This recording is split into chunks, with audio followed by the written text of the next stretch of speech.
Disiarkan langsung dari studio MNC Conference Hall Ainis Tower, Jakarta. Inilah Rakyat Bersuara bersama Aiman Wicaksono.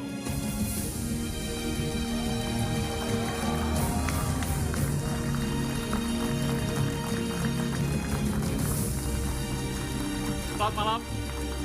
KPU hampir rampung berhitung, besok katanya akan diumumkan. Siapa pemenang tarung Pilpres akan segera kita ketahui. Namun dari luar gedung KPU, teriakan kejanggalan pemilu semakin lantang menggema. Di antara masa banyak terselip sejumlah tokoh bangsa. Elit partai tarik ulur maju mundur, hak angket, dan masing-masing kubu bersiap untuk menghadapi sengketa pemilu. Akankah ada kejutan dari hasil pemilu yang akan diumumkan rencananya besok? Saya Aiman Wicaksono, inilah Rakyat Bersuara.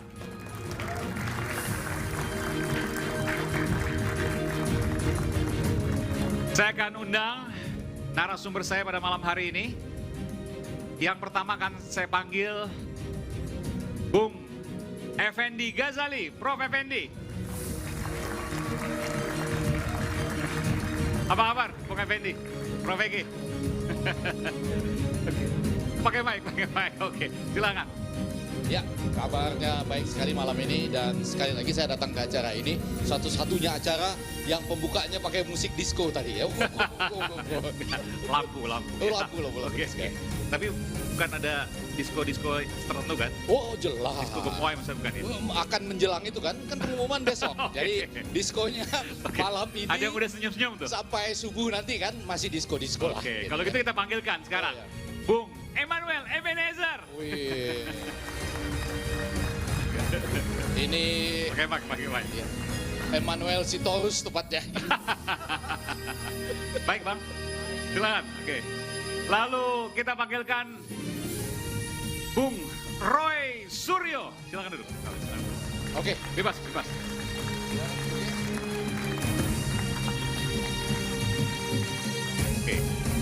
Malam, Mas. sebelah kiri aja. Oke, Oh, siap. Katanya sono. Oke, bebas. Oh, di mana?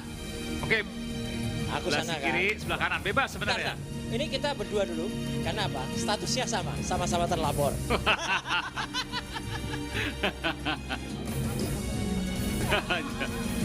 Lalu kemudian saya panggilkan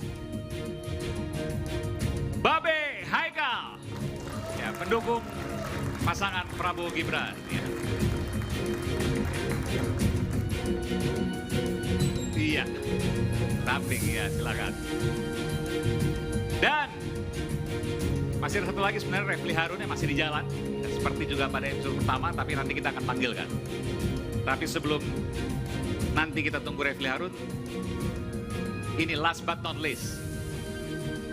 No Rocky, no party, Rocky Gerung. Gak bisa lompat lagi, saya jangan. Jalan mundur. Oke, Bung Rocky, silakan. Demokrasi itu simbol dari demokrasi. Saya jalan mundur karena demokrasi mengalami kemunduran. You got it. Belum apa udah ngegas nih. Oke, kita akan lanjutkan ya sambil menunggu nanti Bung Refli. Tapi saya ada informasi terkait dengan apa yang akan terjadi besok. Akankah ada sebuah kejutan atau hal-hal baru? Saya dengar juga ada beberapa yang akan mengejutkan pada hasil pengumuman besok karena bukan hasil dari prediksi, tapi juga hasil dari apa yang kita bisa lihat hari ini. Nanti kita akan bahas semua.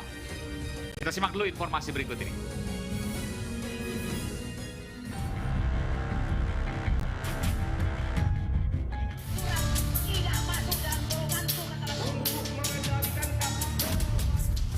Komisi Pemilihan Umum hampir merampungkan rekapitulasi suara nasional pemilu 2024. KPU akan langsung mengumumkan penetapan hasil pemilu 2024 setelah 38 provinsi rampung rekapitulasi nasional. Sementara itu, batas akhir penetapan hasil pemilu ialah 20 Maret 2024. Tenggat waktu ada sampai tanggal 20 Maret.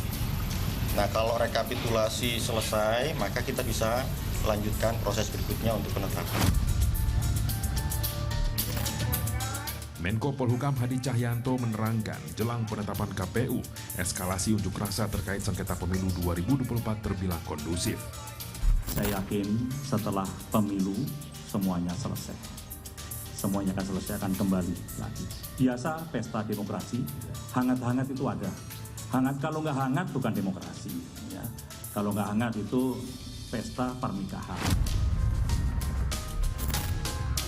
Kapolri Jenderal Listio Sigit buka suara terkait dengan kabar salah satu Kapolda yang akan menjadi saksi kecurangan pemilu. Posisi kami, apalagi terkait dengan isu ada saksi dari Kapolda dan sebagainya, ya kita tunggu saja. Apabila memang betul ada melanggar, ya kita proses. Sementara itu masing-masing kubu Capres-Cawapres bersiap menghadapi sengketa pemilu. Itu suatu algoritma untuk mengunci perolehan Pak Ganjar Mahfud hanya sekitar 17%. Jadi di-lock. Ini sama dengan apa yang telah dinyatakan Bapak Khodari pada tanggal 5 Januari yang mengatakan perolehan Ganjar Mahfud itu hanya 17%. Di-lock. Baik itu menempuh jalur hak angket dan gugatan kecurangan pemilu ke Mahkamah Konstitusi.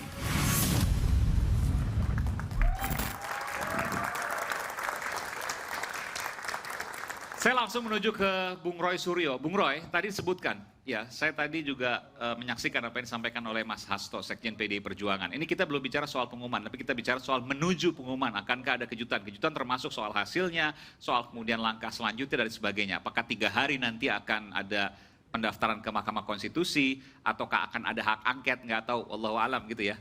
Kata Bung Babe Haikal gitu. Kita nggak ada yang tahu, tapi nanti kita akan tunggu bersama. Sebelum kita menyaksikan apa yang akan diumumkan oleh KPU besok, saya ingin tanya ke Bung Roy. Tadi Mas Hasto katakan suara PDIP, suara Ganjar Mahfud dikunci 17%. Ya. Kalau seandainya dihitung secara betul oleh pakar IT, pernah dengar juga ya? Mas Hasto mengatakan suara Pak Prabowo Gibran 43%, suara Ganjar Mahfud 33%, dan sisanya Anies dan Muhaimin. Masuk akalkah itu? 24, jadi kurang lebih sama lah ya dengan sekarang. Ya. Tapi yang berbeda hanya Prabowo Gibran dan Ganjar Mahfud. Saya ingin komentar dulu dari Bung Roy. Mungkin nggak kunci itu? Gini, Mang Eman. Yang menarik yang bilang soal kunci itu ternyata sekarang bukan hanya satu pakar. Kemarin sore kebetulan ada diskusi dari 5 pakar. Ya, 5 pakar itu satu, Dr. Insinyur Leoni Lydia, yang sering kita dengar, itu adalah lulusan ITB. Yang kedua adalah Saudara Anas, itu Sekjen Ikatan Alumni ITB. Ketiga Dr. Sugianto, itu dari UNAIR. Keempat itu adalah Dr. Satu lagi dari ITB juga, dan terakhir saya. Ya, gitu. Nah, kemarin diskusi di Menteng ya? Di Menteng, di Cikini. Ya. Kita masing-masing memiliki temuan bahwa ada algoritma yang dipasangkan pada sistem Sirekap. Meskipun selalu dikatakan Sirekap itu hanya alat bantu, Mas.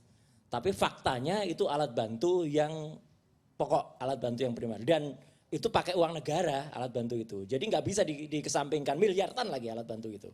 Dan yang dulu sempat juga dituduhkan, sebelum saya jawab yang kunci-kuncian tadi, yang dituduhkan saya dulu sempat menebar hoax bahwa si KPU itu menggunakan cloud server di Singapura, bahkan mau dilaporkan. Alhamdulillah Gusti Allah Subhanahu wa taala tidak sare. Terbukti kemarin KPU di depan sidang Komisi Informasi Pusat mengakui ada kerjasama dengan Aliyun Computing atau Alibaba. Ya, jadi ini pelanggaran terhadap undang-undang perlindungan data pribadi. Dan dari situ itu sangat dimungkinkan munculnya backdoor. Ya, backdoor itu lubang yang kemudian dimanfaatkan oleh oknum yang kemudian menaruh itu tadi. Karena gini ya. Banyak, selain soal kunci ya, angka itu bisa, karena itu prediksinya hampir sama dengan prediksi yang tadi disebutkan pada awal Januari. Itu juga sama dengan ketika angka itu tiba-tiba bisa melonjak tajam. Hasil dari OCR, OMR yang tadinya cuma 17, harusnya kalau salah ya terbaca 11 atau itu terbacanya bisa 917, terbacanya bisa 800 sekian. Jadi memang di Sirekapnya. Di Sirekapnya. Tapi C hasilnya kan tetap. C hasilnya tetap, cuman kan akhirnya apa? Akhirnya kita nggak bisa monitor sekarang. 2 minggu ini di blackout, kita nggak bisa monitor lagi. Buat apa anggaran miliaran yang kemudian malah sekarang tidak bisa ditampilkan? Jadi menurut saya memang ini saya yang menyesalkan teknologi kok kenapa dibuat untuk potensi malah digunakan untuk kejahatan. Ya, satu lagi pakar namanya Benhar, ya saya tadi lupa saya sebut. Oke, saya tanya begini, itu kan yang tadi Mas Roy sampaikan itu kan ada di Sirekap ya? Ya. Dan KPU menyatakan bahwa Sirekap tidak digunakan sebagai acuan untuk pengumuman, untuk kemenangan dan lain sebagainya. Betul. Jadi jangan dilihat Sirekapnya. Kalau jangan dilihat kenapa dianggarkan? Kenapa harus ada anggaran miliaran untuk Sirekap? Ini kan pemborosan negara, makanya saya setuju. Nah, apa efeknya ketika kemudian Sirekap ini tidak bisa dilihat dan kemudian disampaikan bahwa itu bukan merupakan sebuah parameter untuk pengumuman? Efeknya terjadi 2 minggu yang lalu, Mas Aiman. Ketika waktu itu ada Sirekap pun, kita bisa lihat tiba-tiba perolehan salah satu partai melonjak tajam. Sementara tidak mengikuti volatilitas, itu istilah statistik ya, yang ada. Yang lain harusnya volatilitasnya landai-landai, dia tiba-tiba melonjak tajam. Itu pun nggak ada monitor Sirekap. Dan kalau ada, itu pun ada monitor Sirekap. Kalau nggak ada, kita kan semakin heran lagi. Dan anehnya gini, pada tanggal 14 Februari, hari pemungutan suara, situs dari KPU itu tiba-tiba down. Ternyata itu di-down-kan sendiri, katanya ke-hack. Enggak, dan temuan saya pada pukul 19. Apa siapa di-down-kan sendiri? Artinya dimatikan oleh dia. Untuk apa? Untuk menampilkan angka yang sudah tadi sama angkanya dengan sekarang. 20 sekian persen, 58%, 17%.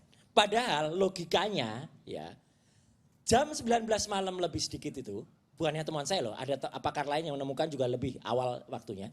Tidak mungkin ada yang sudah masuk. Kalau misalnya yang masuk malah Indonesia Timur, mungkin 02 bisa jauh lebih gede karena Indonesia Timur, ya kan? Tapi kalau yang masuk itu Aceh, mungkin 01 yang lebih tinggi. Kalau itu yang masuk misalnya Bali, mungkin saja misalnya 03 yang lebih tinggi. Jadi kan ini tiba-tiba angka itu sudah fix segitu. Nggak pernah berubah Mas. Dari awal sampai akhir padahal itu belum ada suara yang masuk, tiba-tiba sudah ada pattern segitu. Belum ada suara yang masuk, sudah ada pattern segitu. Itu tampil di Sirekap. Ini fakta. Silakan. Enggak, tampilnya jam berapa? 19 lebih 36, ada pakar lain yang mengatakan 19 lebih 22. Nah, ini di semua, tanggal 14 itu ya? Tanggal 14 Februari. Artinya semua ini nanti bisa dibawa ke angket dong ya? Oh iya, iya betul. Tapi kan Mas Roy bukan partai politik. Aku bukan partai politik. Enggak, tapi bisa tampil sebagai ahli yang seperti itu kan? Ya, dan bukan cuma saya, Bang Egi. Enggak, karena saya tuh dari dulu ya misalnya, izin nih Pak membawa acara. Itu kan saya agak ragu juga, Anda waktu bilang peserta debat itu dibisikin oleh orang lain. Ini jangan-jangan Anda jawab juga dibisikin oleh orang lain. Apa enggak boleh saya pakai alat bantu? Coba misalnya, ada enggak alat bantu? Ada alat bantu? Siapa tahu saya pakai alat bantu kayak gini. Ini alat yang bisa, ini alat yang memungkinkan untuk ada orang lain di situ. Mas Roy, sebentar. Ada yang bisikin Mas Roy? Siapa tahu ada, ya kan? Siapa tahu saya tadi ngomong lancar tadi bisa dibisikin, itu bukan suaranya RS. Nah, itu buat apa Mas Roy pakai itu? Ini memang speaker untuk feeding seseorang. Jadi kalau Mas Aiman tuh pakai di telinga situ, ya, itu model kuno itu pakai kabel itu. Ya, ini harus ganti dong. Yang agak modern dikit pakai bantal di belakang itu loh. Itu agak modern dikit itu. Ya. Nah, ini yang paling modern lagi. Ini yang wireless. Taruh di sini nggak kelihatan kan? Nah, dibalik jaga. Jadi Bang Egi ini pintar banget nih nebak saya pakai feeding. Enggak lah, kelihatan Anda seperti seperti dipandu ya. Lancar banget gitu ya. Oke. Baik, kita berikan kawan dulu. Saya ingin ke Bung Haikal Hasan, Babe Haikal. Babe tadi sebutkan ada banyak yang kemudian disampaikan oleh Mas Roy dan itu kejanggalan. Sudah disampaikan. Apa komentar dari Komentar saya begini. Mas Roy ini kan ahli IT. Ya jangan terlalu malu-maluin juga sebagai ahli IT gitu. Kalau cuma 5 orang berkata di lock gitu ya. Ada jutaan orang Mas Roy yang bilang kagak di lock. Ada jutaan ahli Mas Roy yang gak bilang di lock. Tampil, kalau berani tampil. Omong kita debat. Setiap saat juga tampil Mas Roy. Mana? Dari awal Mas Roy bilang anggaran. Pemborosan. Percayalah Mas Roy, nggak akan merubah hasil. Nggak akan merubah hasil. Kalau soal siapa yang tadi bilang Januari, jauh-jauh hari saya udah bilang Pak Ganjar itu paling tinggi 17-18. Saya udah bilang di Instagram 4 bulan yang lalu. Tahu dari mana tuh, Babe? Ada emang orang PAN, orang PKS, orang Gerindra, orang siapa yang pilih Pak Ganjar? Dugaan saya, asumsi saya. Angka itu dapat dari mana? Kan kalau angka dari itu... PDIP. Maksudnya? PDIP itu kan 19%.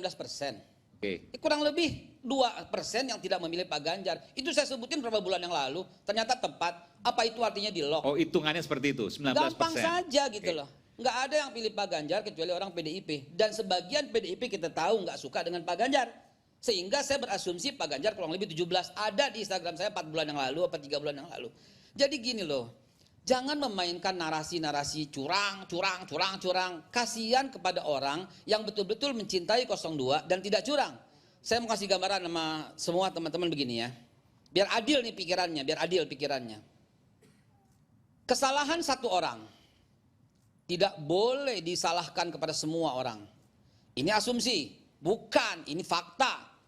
Saya akan menceritakan 1 menit kisah seorang wanita di zaman Madinah. Ditarik jilbabnya oleh seorang Yahudi ketika wanita itu belanja di warung Bani Qainuqa. Bani Qainuqa ini Yahudi dan rupanya si Yahudi ini menarik jilbab si wanita dan terbukalah auratnya. Apa yang dilakukan Nabi Muhammad? Apakah menyalahkan semua Yahudi? Tidak. Siapa yang disalahkan? Yang tarik doang. Ini kalau mau jujur, kalau mau sebentar. Ini kalau mau saya ceritain yang sebenarnya ya. Satu. Saya baru ngangkat mic sudah sebentar ya. Nih satu. Yang kedua. Ingat waktu kasus pembakaran bendera oleh Banser di Garut. Kebetulan saya yang diutus. Orang marah sama Banser. Saya bilang tidak boleh marah sama Banser. Siapa yang bakar itu diteliti. Kalau perlu diadili. Jangan menyalahkan semua Banser.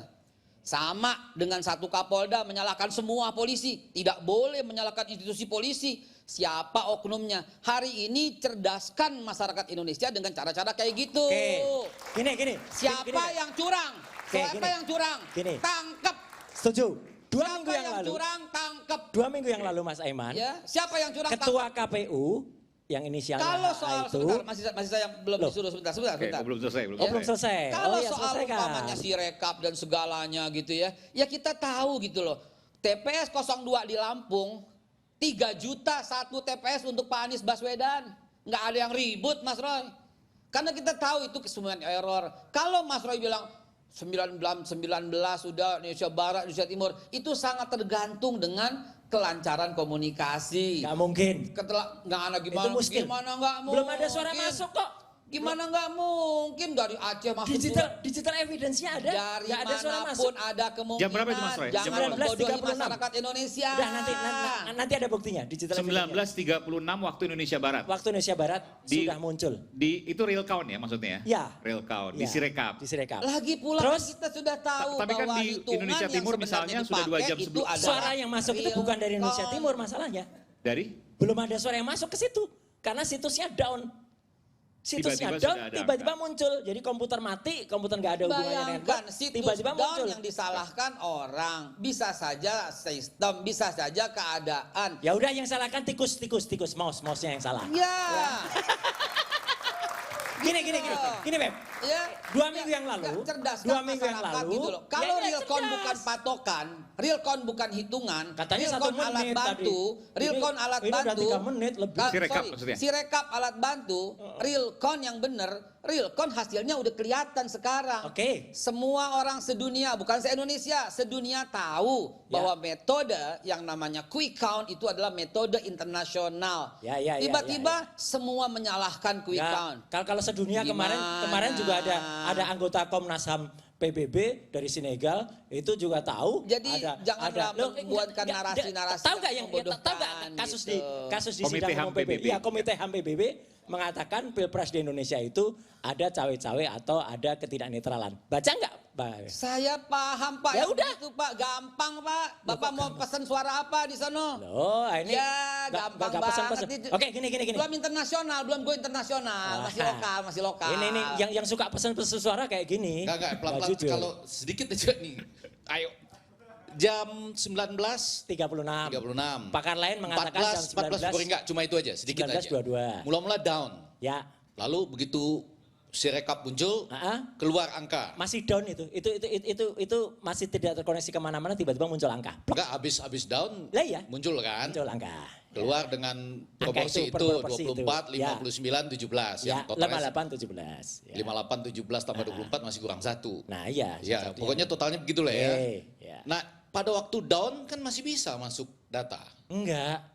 Dia mengakui hari itu salah satu komisioner KPU, cewek itu ya, EI itu mengatakan situs kami diserang. Nah, karena diserang, itulah kami tertarik. Kami pengen bantu, seperti kejadian 20 tahun yang lalu. Nggak, KPU intinya kan kalau waktu down, data masih bisa masuk nggak? Nggak bisa. Nggak bisa sama sekali? Ya nggak bisa. Nggak bisa, komputer nggak terkoneksi kemana, komputer offline masuk dari mana? Masa masuk dari langit? Kalau seandainya katakanlah yang Mas Roy duga itu benar, itu apa tujuannya? Kira-kira apa?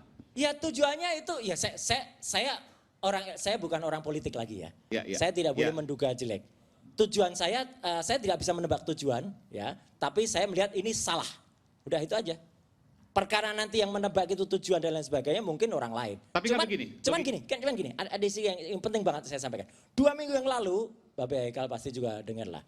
Ketua KPU sendiri, inisial HA itu mengatakan 154.541 TPS harus dikoreksi. Dari 820.223 TPS yang ada. Itu berapa persen? Itu 18% lebih. Ini kan namanya sistemnya konyol kalau sudah begini. Dari 800.000. Iya, 154.000. Iya, 18%. Itu sudah errornya udah keterlaluan itu. Ya, itu real count loh. Itu real countnya itu. I know Pak, sekali lagi Pak. Biar Pak Suryo paham pelan-pelan ya saya bilangin ya, pelan-pelan gitu. Pelan-pelan saya bilangin. Ada orang datang ke TPS. Ini jadi balik anak SD nih. Lah iya, apa? Ada orang datang ke TPS. Dia nusuk Pak. Terus disaksikan Pak. Ya. Kemudian dikumpulkan disaksikan. Betul. Ada saksi dari bawah, dari KPU, Bawaslu, ada semua partai. Dan semuanya foto gitu loh. Dan semuanya kemudian kirim. Ya. Nah dicocokin Pak. Betul, nah, dikirim tampil dulu kan. Begitu saja sederhana. Hasil pencocokannya itu adalah disebut real count. Itulah yang persentase demi persentase dihitung. Dan kesalahan di TPS-TPS itu tidak 100% semuanya salah. Ya udah. Kalau 154.000 TPS 100% salah, namanya kagak ada yang nusuk. Loh, kesalahan makanya itu cuma itu berapa persen? Itu berapa persen? Bukan soal persentase itunya dong. Loh iya dong. Gimana? Matematikanya nilainya berapa sih ini? Bapak ini. Gimana? Jelas lah itu. Nih, dengerin teman-teman sekalian, lihat cara berpikirnya ya. Ada satu TPS salah. Apakah jawab semua yang nusuk itu salah semua? Ya enggak, ini lain logikanya jangan dibalik-balik. Bukan dibalik-balik. Kenapa? Karena kesalahan 18% itu bukan kesalahan 18% yang nusuk. 18% itu TPS salah, artinya kan deviasinya. Ada penggelembungan misalnya atau apapun, ya kejanggalannya kan luar biasa angkanya itu yang disampaikan Mas Roy.